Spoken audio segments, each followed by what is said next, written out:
경기도 용인의 한 아파트에서 노부모 그리고 처자식 등 일가족 5명을 살해한 사건. 그 50대 가장 이 남편에 대한 경찰 수사가 계속되고 있습니다.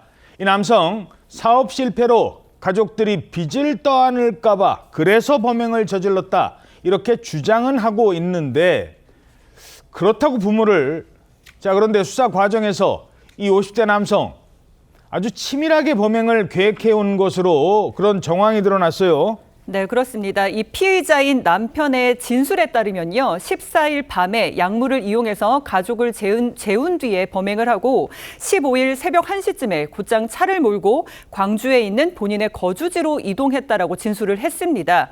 5명을 모두 살해하고 도주하는데 불과 수시간이 밖에 안 걸린 건데요. 이런 도주 계획과 동선이 미리 짜여 있을 가능성이 지금 추정되고 있는 겁니다. 그리고 피의자가 범행에 쓴 약물을 일정 기간 동안 미리 준비했을 가능성도 지금 제기되고 있는데, 그 요구르트에다가 어떻게 넣었다는 거예요? 그거? 그렇습니다. 그 가족들에게 먹인 뒤 이 약물을 떠먹는 요구르트에 이제 타서 가족들에게 먹인 뒤 살해했는데, 그 투약 양이나 투약 방법을 정하는 일이 여러 가지로 미리 계획해야 가능한 일이었거든요. 따라서 범행 방법도 미리 준비했다는 의심을 지금 거둘 수 없는 상황입니다.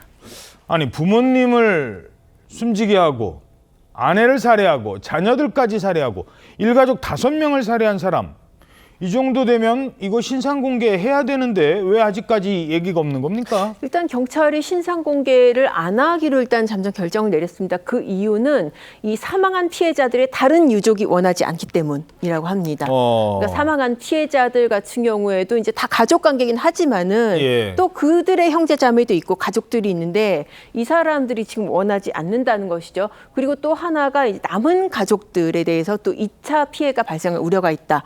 왜냐하면은 지금 자녀들 같은 경우에 또 다른 사망하지 않은 자녀들도 있고 그렇기 때문에 자칫 2차 피해가 발생할 그런 우려를 고려한 결정이라고 합니다. 아니, 뭐 분양 사기 저질렀다 이런 얘기가 있으니까. 맞습니다. 이게 어떻게 보면 본인의 어떻게 보면 범죄 혐의, 의심받고 있는 범죄 혐의하고 연관된 부분이라서 자칫 다른 유족한테 피해가 갈 수 있다, 그런 점을 고려를 했고, 다만 그러면은 신상 공개는 아니더라도 머그샷은 혹시 가능하지 않나, 이제 그런 얘기가 있을 수가 있습니다. 왜냐하면은 지난 1월부터 중대범죄 피해자에 대해서는 머그샷을 강제 촬영을 할 수 있게 됐습니다. 이번 사건 같은 경우에는 수법이 굉장히 잔인하고 또 범행 규모가 굉장히 크기 때문에 강제 촬영을 할 수 있지도 않나 싶은데, 이것조차도 또 유족의 의사를 고려하지 않을 수가 없는 상황이라서 경찰은 일단은 지금 신상 공개는 어렵다. 그래서 신상 공개 심의위원회 자체를 열지를 않을 계획이라고 밝혔습니다. 예, 글쎄요. 단순히 사업 실패 때문에 가족들이 피해를 받을까 봐 그래서 살인을 저질렀다? 이 이해가 안 가는 부분, 부모님까지 게다가 이거 어떻게 수사를 해야 될까요? 그렇습니다. 가족 간의 불화라든지 가족 간의 재산 갈등이 있었는지 중요한 부분이기 때문에 이런 부분을 또 집어서 수사해야 될 것 같고요. 언제 어떻게 범행을 준비했는지도 중요하니까 확인해야 되는데요. 현재는 피해자가 이제 진술을 했습니다. 근데 진술한 범행 동기가 사실인지 아닌지 진위 여부를 확인하는데 후속 조사가 필요할 것 같고요.